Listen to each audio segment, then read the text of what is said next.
तो आप जानते हैं कि physics is the science of measurement.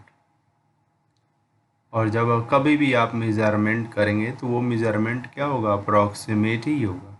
क्यों? क्योंकि कुछ न कुछ एरर आएगा, या तो आपके कारण आए, या तो एपरेटस के कारण आए, या किसी अननोन कारण से आए। तो एरर तो आना ही आना है। ठीक है, तो अब इसी एरर के बारे में हम लोग बात करेंगे। ये एरर जो होता है उसको ब्रॉडली दो कैटेगरी में किया जाता है। कुछ किताबों में आप देखेंगे तो और भी कैटेगरी दिया है, लेकिन आज के लेवल पर हम ब्रॉडली जो है एनसीईआरटी की ही चीज़ को लेकर के चल रहे हैं। दो कैटेगरी, सिस्टमैटिक एरर्स, ये देखिए systematic errors and random errors. ठीक है, तो ये सिस्टमैटिक एरर्स क्या है? सिस्टमैटिक एरर्स को कह सकते हैं कि ऐसा एरर जो किसी सिस्टम से आता है उसको सिस्टमैटिक एरर बोलेंगे। तो भाई सिस्टम से आता है मतलब मान लीजिए किसी फिजिकल क्वांटिटी की ट्रू वैल्यू 10 है और आप जब भी मेजरमेंट कर रहे हैं तो 10 से ज़्यादा ही आ रहा है, तो है ना सिस्टम कि हमेशा ज़्यादा ही आएगा। या दूसरा बंदा मेजरमेंट कर रहा है तो वो 10 से हमेशा कम ही आ रहा है, तो उसमें भी सिस्टम है कि हमेशा जो है ट्रू वैल्यू से कम आएगा। तो सिस्टमैटिक एरर में एक सिस्टम होगा, या तो वह ज़्यादा आएगा या तो कम आएगा। ऐसा नहीं होगा कि 10 रीडिंग लिया तो 5 रीडिंग में ज़्यादा आएगा और 3 रीडिंग में कम आएगा, नहीं, 10 के 10 में जो है ज़्यादा आएगा। ठीक है, तो इसीलिए इसको सिस्टमैटिक एरर्स बोलते हैं। सिस्टमैटिक एरर्स को दूसरे ढंग से डिफाइन कर सकते हैं कि ऐसे एरर्स जिनके कारण हमको ज्ञात है उनको सिस्टमैटिक एरर्स बोलते हैं। ठीक है, कारण क्या क्या हो सकते हैं? इंस्ट्रूमेंटल एरर हो सकता है, जो इंस्ट्रूमेंट आप मेजरमेंट करने के लिए प्रयोग कर रहे हैं हो सकता है कि उसमें ही कुछ गड़बड़ी हो। तो जब उसमें कुछ गड़बड़ी अगर होगा तो आप उसे जो मेजरमेंट करेंगे वो क्या आएगा, गड़बड़ आएगा। तो सिस्टमैटिक एरर का एक पार्ट क्या हुआ, इंस्ट्रूमेंटल एरर हुआ। बी पार्ट हो सकता है इम्परफेक्शन इन एक्सपेरिमेंटल टेक्निक और प्रोसीजर। ठीक है, जो टेक्निक आप प्रयोग कर रहे हैं, है ना, जो भी टेक्निक आप प्रयोग कर रहे हैं वो इम्परफेक्ट है। इम्परफेक्शन इन एक्सपेरिमेंटल टेक्निक और प्रोसीजर, जो भी प्रोसीजर आप अपने, टेक्निक का क्या मतलब होता है? टेक्निक का मतलब होता है कार्य करने का तरीका। तो मान लीजिए आपको घी निकालना है तो आप सीधी उंगली से निकाल सकते हैं, टेढ़ी उंगली से निकाल सकते हैं, कलछुल से निकाल सकते हैं, पूरे बर्तन को ही पलट सकते हैं। तो देखिए घी निकालना है एक समस्या है, उसके 4 तरीके हैं, तो 4 टेक्निक है। ठीक है, अब मान लीजिए कि आपके बॉडी का टेम्परेचर मेजरमेंट करना है, तो थर्मामीटर आपने ले लिया और उसका मरकरी वाला बल्ब हाथ में अगर आप पकड़ लेंगे तब भी थर्मामीटर कुछ टेम्परेचर बताएगा। आप अगर उसको सर पर रख देंगे तब भी कुछ टेम्परेचर बताएगा। आप कांख में ले लेंगे तो भी कुछ टेम्परेचर बताएगा, और आप जीभ के नीचे अगर उस थर्मामीटर को अगर रख देते हैं तो भी वो कुछ टेम्परेचर बताएगा। अब क्या आप बता सकते हैं कि कौन सबसे एक्यूरेट होगा? क्योंकि थर्मामीटर के द्वारा जो हम टेम्परेचर मेजर करना चाहते हैं वो ब्लड का टेम्परेचर मेजरमेंट करना चाहते हैं। ठीक है, तो अगर उंगली से पकड़ करके रखा है तो उंगली में ईश्वर ने जो है ऊपर मोटी चमड़ी लगाई है, बेड कंडक्टर, ताकि हम लोग थोड़ा बहुत गर्म काम भी जो है इसे कर सकें। ठीक है, तो यहाँ पर सीधे ब्लड की सप्लाई नहीं है, ब्लड की सप्लाई नहीं है, तो ये एनवायरनमेंट इससे इंटरेक्ट करता है। आप अगर ठंडे पानी में हाथ डाल दीजिए उसके बाद जो है चमड़ी को टच कीजिए तो ठंडा महसूस होता है, वो गर्म नहीं होगा, है ना। तो हमारा स्किन का जो टेम्परेचर होता है वह बाह्य वातावरण से बहुत ज़्यादा डिसाइड होने लगता है। तो जो बाहर के वातावरण का तापमान है वो स्किन का तापमान होने लगता है। तो जब आप बल्ब को टच करेंगे तो एक्चुअली ब्लड का वो टेम्परेचर नहीं बताएगा। हाँ, लेकिन अगर आपने बल्ब को आपने जीभ के नीचे रखा है तो जीभ के नीचे आप लोगों देखेंगे तो बंच ऑफ नसें वहां पर आती हैं, और ये इन नसों का सीधा सा कांटेक्ट होता है किससे? हृदय से। हृदय से सीधे वहां पर खून आता है। ठीक है, जिसके कारण जो है वो सीधे आप कह सकते हैं कि जो बल्ब है थर्मामीटर का वो सीधे टच में है ब्लड के, तो वो जो टेम्परेचर बताएगा वो बिल्कुल सही के करीब बताएगा, है ना। ठीक है, तो सबसे अच्छी टेक्निक क्या है? थर्मामीटर से टेम्परेचर नापने का, जीभ के नीचे रख दीजिए बल्ब को, थर्मामीटर के बल्ब को, तो उससे बॉडी का टेम्परेचर जो है क्लिनिकल थर्मामीटर से अच्छा और एक्यूरेट मेजर किया जा सकता है।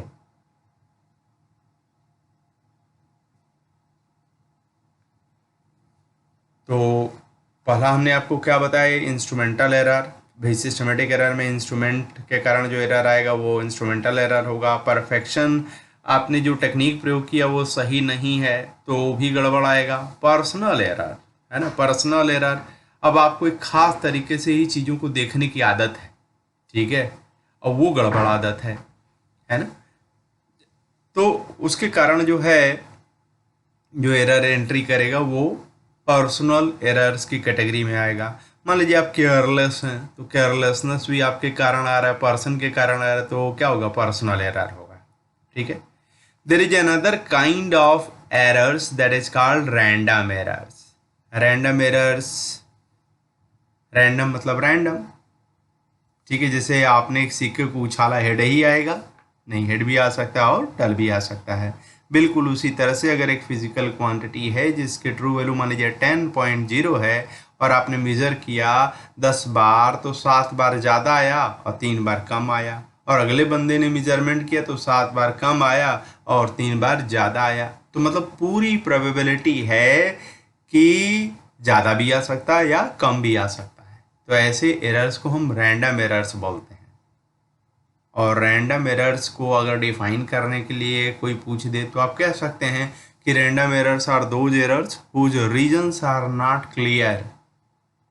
ठीक है, तो अगर रीजंस क्लियर नहीं हैं तो इन एरर्स को हटाया भी नहीं जा सकता है।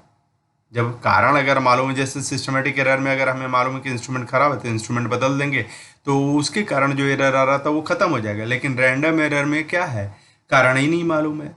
हाँ, लेकिन एक अच्छी बात हमको मालूम है कि रैंडम एरर्स में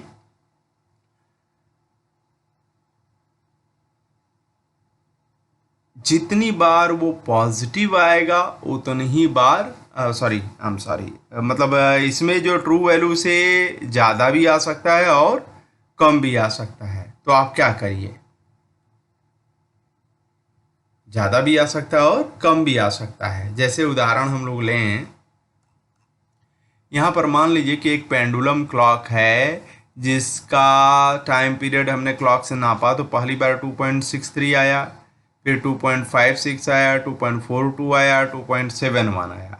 ठीक है, मान लीजिए उसकी ट्रू वैल्यू 2.62 है, एनी हाउ आई नो, है ना, मान लीजिए। तो अब देखिए ट्रू वैल्यू आपकी ये 2.62 है, पहले मेजर वैल्यू 2.63 है, तो ये क्या है 0.1, एरर कितना है 0.01। दूसरे वाले में एरर कितना आया -0.06, तीसरे वाले में कितना एरर आ रहा है -0.20, है ना, ये measured value minus true value, measured value minus true value. तो अब देखिए 5 बार मेजरमेंट में 2 बार निगेटिव आया और 3 बार क्या है पॉजिटिव आया। ठीक है, ओके, तो आइडिया ये है कि रैंडम एरर जो आपका जिसका कारण नहीं मालूम है लेकिन उसमें एक मैजिक हमको मालूम है कि जितनी बार ये ऊपर जाएगा उतनी बार नीचे जाएगा। अगर कई ज़्यादा संख्या में जो है अगर मेजरमेंट किया जाए तो इसका लाभ हम उठाते हैं। हम क्या करते हैं 4-5 रीडिंग लेते हैं, कम से कम 8 रीडिंग लेना चाहिए। ले करके क्या करना होगा, उनका एवरेज ले लेंगे। तो जैसे ही एवरेज लेंगे तो जितना पॉजिटिव एरर है उतना निगेटिव एरर से क्या हो जाएगा कैंसिल आएगा, और एवरेज लेने पर जब एरर कैंसिल हो जाएंगे तो जो वैल्यू आएगी, मीन वैल्यू आएगी, वो ट्रू वैल्यू को बेहद समीप आएगी।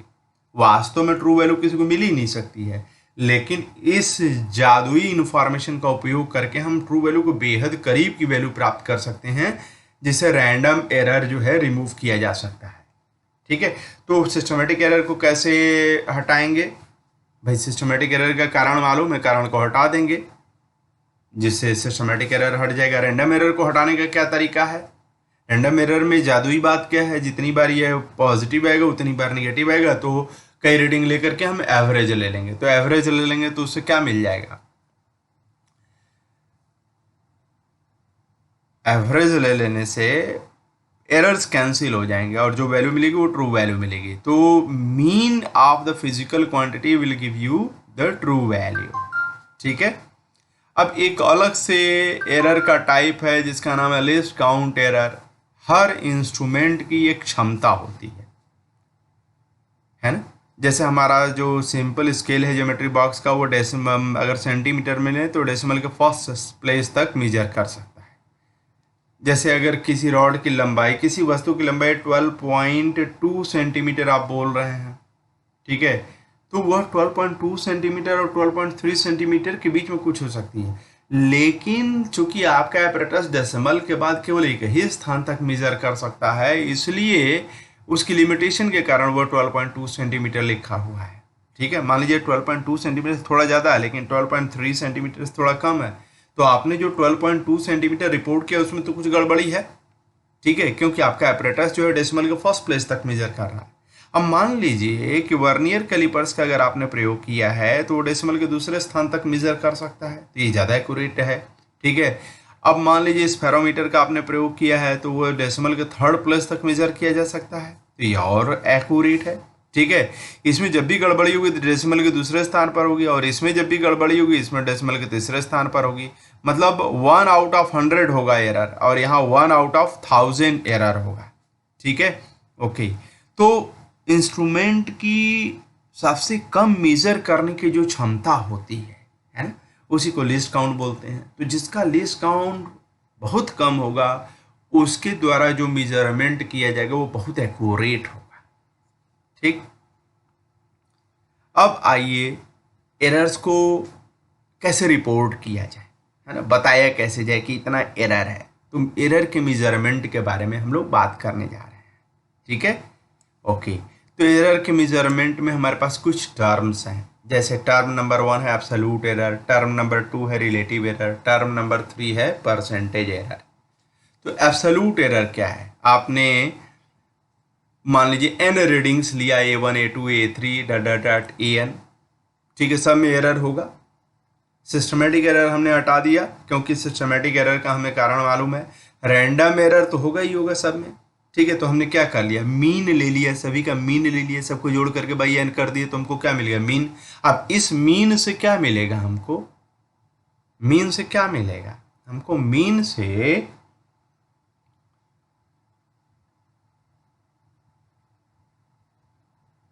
ट्रू वैल्यू मिल जाएगा। तो ए मीन जो आ रहा है वो हमको ट्रू वैल्यू दे रहा है। ठीक है, अब अगर यहां देखें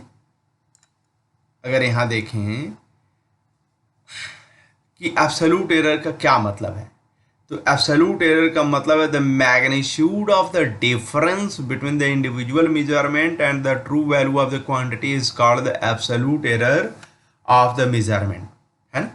मैग्नीट्यूड, प्लस माइनस नहीं, है ना, अगर प्लस आता है तो भी प्लस, माइनस आता है तो भी प्लस, है ना।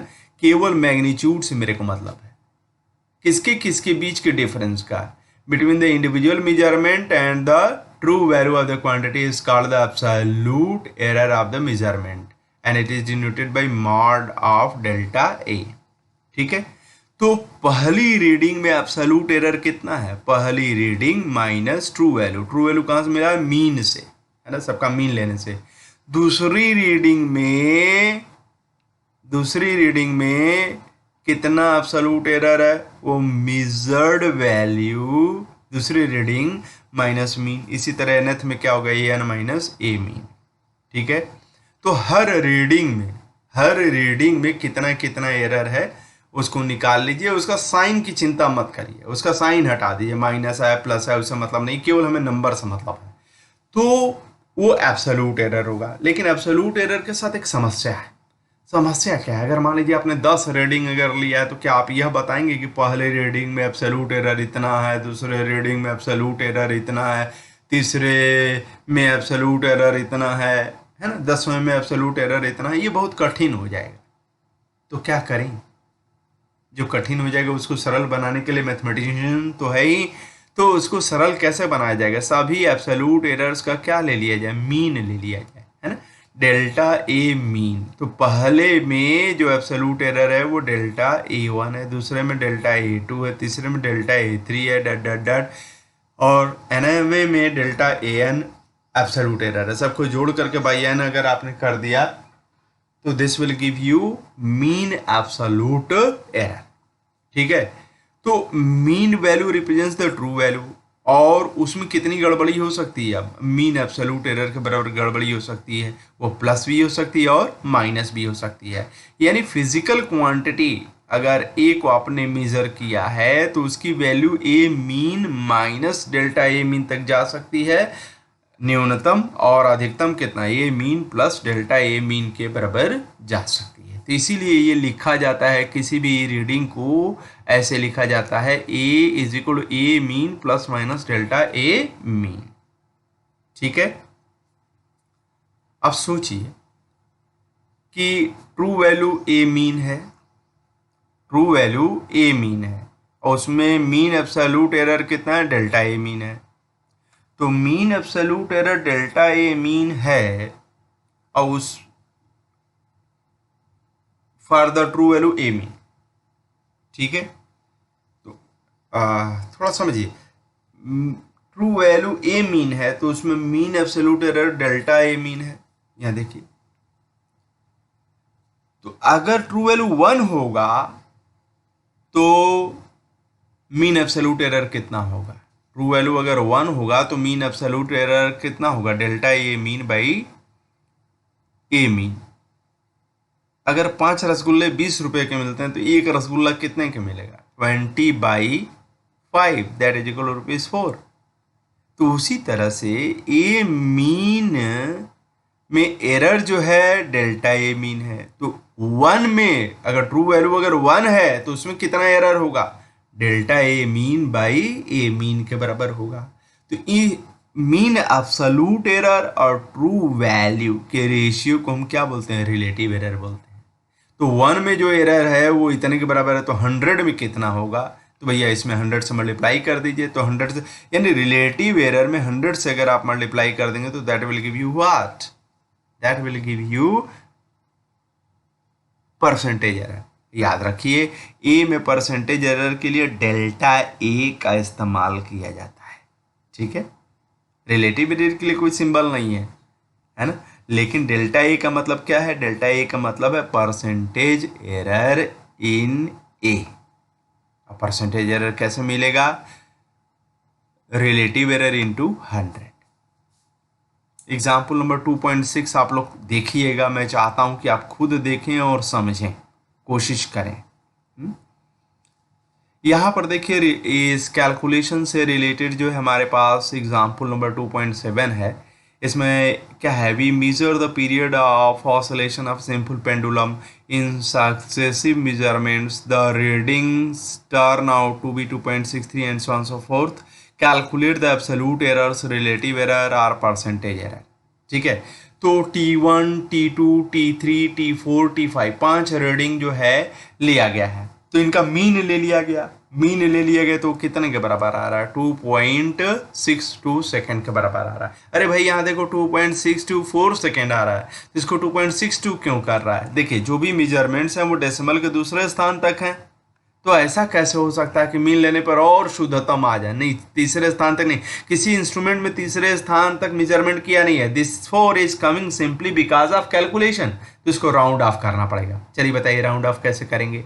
4 है, 5 से कम है तो बगल वाले में कोई परिवर्तन नहीं होगा और 4 हट जाएगा।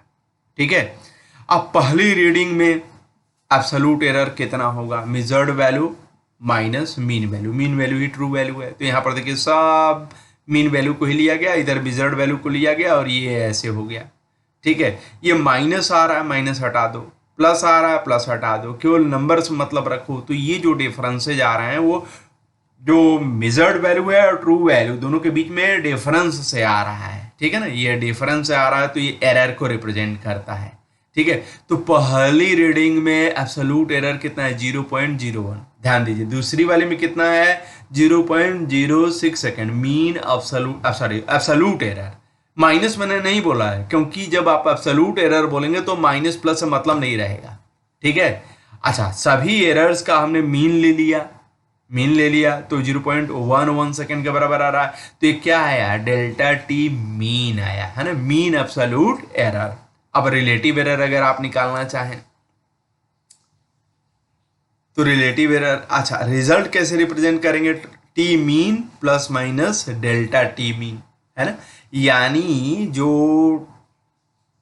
पेंडुलम का टाइम पीरियड है 2.62 प्लस माइनस 0.11 सेकेंड से लेकर के 2.62 माइनस 0.11 सेकेंड के बीच में हो सकता है, यानी 2.73 से 2.51 सेकेंड के बीच में हो सकता है, ठीक है। अच्छा, a more correct way will be to write this one, है ना, t is equal to 2.6 plus minus 0.1 second. यहाँ पर देखिए जब आप लिख रहे हैं 2.62 प्लस माइनस 0.11 सेकेंड, तो ये बता रहा है कि डेसिमल के पहले स्थान पर भी एरर है और दूसरे स्थान पर भी एरर है। मतलब जो डाउटफुल है वो 6 भी है और जो डाउटफुल है वो 2 भी है। तो इसमें कितने डाउटफुल आ गए? 2 आ गए। तो लेफ्ट साइड से चलने पर जो पहला तक डाउटफुल है वहीं रखा जाता है।